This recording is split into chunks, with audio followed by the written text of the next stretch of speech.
Então, como eu falei na última aula, eles acabam por escolher Barrabás, soltar Barrabás. E veja, aqui, como em todos os relatos da paixão, nós vemos uma ligação conosco mesmo e com todas as pessoas do mundo. E principalmente nesta, onde escolhem Barrabás ao invés de Jesus, temos todas as vezes em que nós escolhemos o mundo do que Cristo. Preferimos escolher ao mundo e seus prazeres do que estar com Cristo e a sua santa igreja. Preferimos escolher o pecado do que os mandamentos e a vida na graça.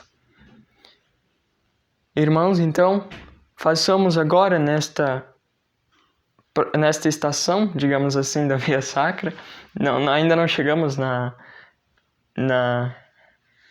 já estamos como que na primeira estação da Via Sacra, mas façamos então este propósito de não mais escolher ao mundo, mas agora escolher a Cristo, buscar as coisas do alto, como diz São Paulo, e não as coisas da terra, pois nós somos salvos por Jesus.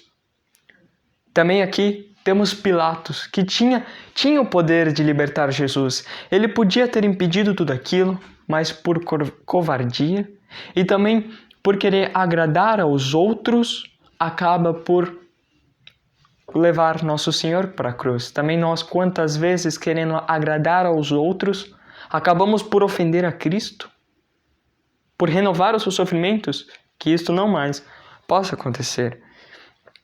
Então, certo, Jesus então foi flagelado. Acabei esquecendo de falar que ele foi coroado. Ele foi flagelado e também coroado de espinhos. E aqui Santo Afonso nos diz que os espinhos eram de tal tamanho, não era espinhozinho assim desse tamanho assim, não. Eram uns espinhos grandes, de tal modo que praticamente quase chegavam ao cérebro de Cristo.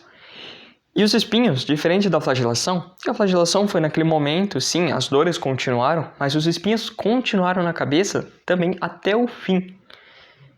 E na hora que os soldados colocavam o espinho, não pense que eles simplesmente colocaram assim. Não, porque senão ia cair enquanto ele estava levando a cruz, ia cair.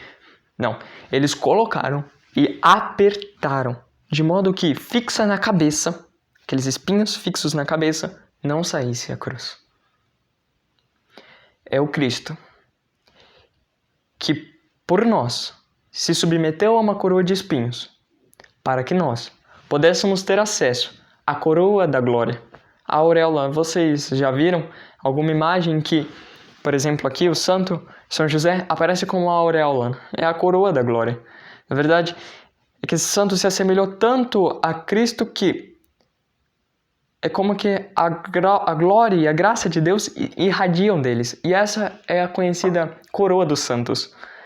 Cristo, o Rei do Universo,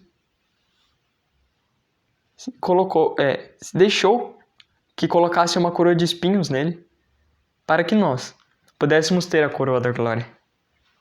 Bom, continuando então.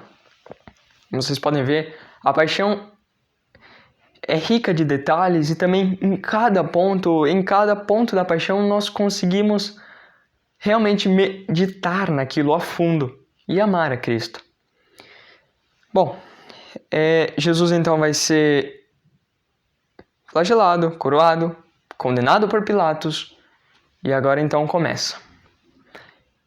Imaginem então, estão trazendo a cruz, Cristo como que abre os braços para receber a cruz. Eis-me aqui. Como Maria disse, eis-me aqui.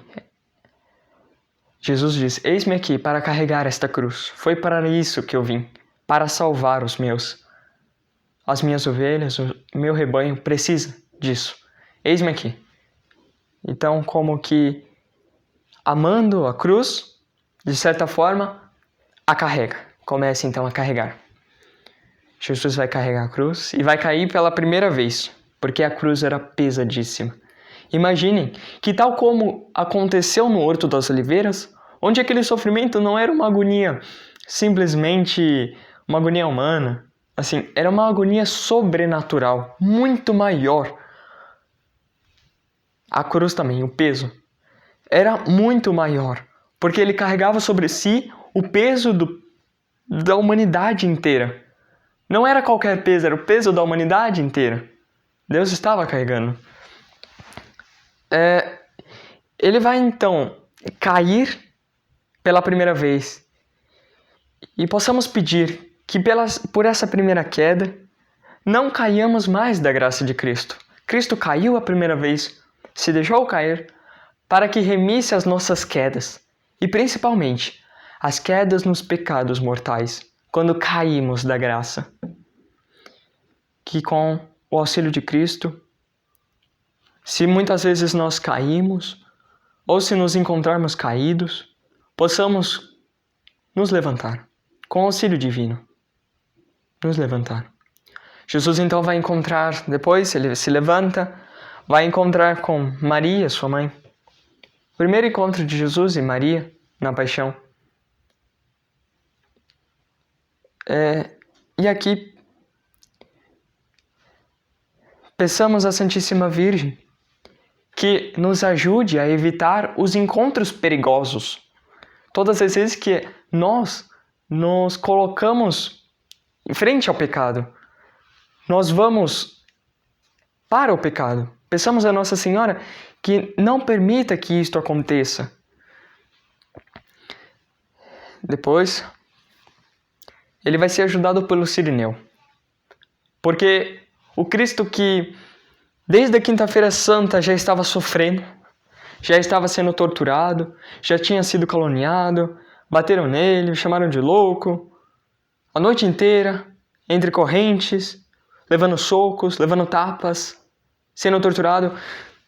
Os soldados romanos vendo o que estava acontecendo, não por dó, mas para que o Cristo não morresse naquela hora, chamam o Cirineu, Simão de Cirene, para ajudá-lo a carregar a cruz.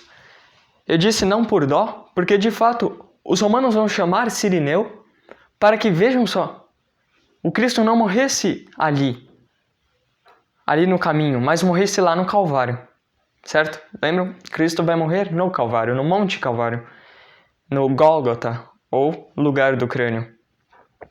Então, para o Cristo não morrer ali na hora, que ele já estava tão debilitado, chamam Cirineu para tentar fazer com que Cirineu, o ajudando, ele viesse a morrer só realmente crucificado lá no Calvário. E aqui, como em todo o relato da paixão, peçamos ao Cristo perdão por tantas vezes em que nós tivemos repugnância da cruz. Veja, irmãos, assim como Cristo carregou a cruz, o discípulo não é maior do que o mestre. Se Cristo carregou a cruz, caríssimos, também nós teremos que carregar nossas cruzes. Cruz de cada dia. Jesus Cristo diz, aquele que quer me seguir, renuncie a si mesmo. Renuncie a si mesmo. Esqueça de si mesmo. Tome a sua cruz e me siga. Não tenhamos vergonha de carregar as cruzes da dor, da paciência, da doença, da pobreza. Não tenhamos vergonha, porque tudo concorre para o bem daqueles que amam a Deus. O mais importante, porém, é que nós saibamos realmente carregar a cruz com Cristo. Porque uma meditação muito bacana é que, na verdade, naquele momento é Cristo quem ajuda o Cirineu. Não é tanto o Cirineu que ajuda Jesus Cristo, porque a cruz era tão pesada que, na verdade, quem o ajudou foi Jesus Cristo. Aqui, depois então, a cruz que nos santifica, é a cruz que nos santifica. Não tem cristianismo sem cruz. Não existe cristianismo sem cruz. Nós somos cristãos, teremos que carregar as nossas cruzes. É uma realidade que pode parecer meio ruim, dói, sim, claro, mas deve ser assim, tem que ser assim. Mas agora vai ficar para a próxima aula a continuação da meditação. Cliquem aqui em cima, que já está dando o horário, Clica aqui em cima, vai estar aparecendo um cardzinho.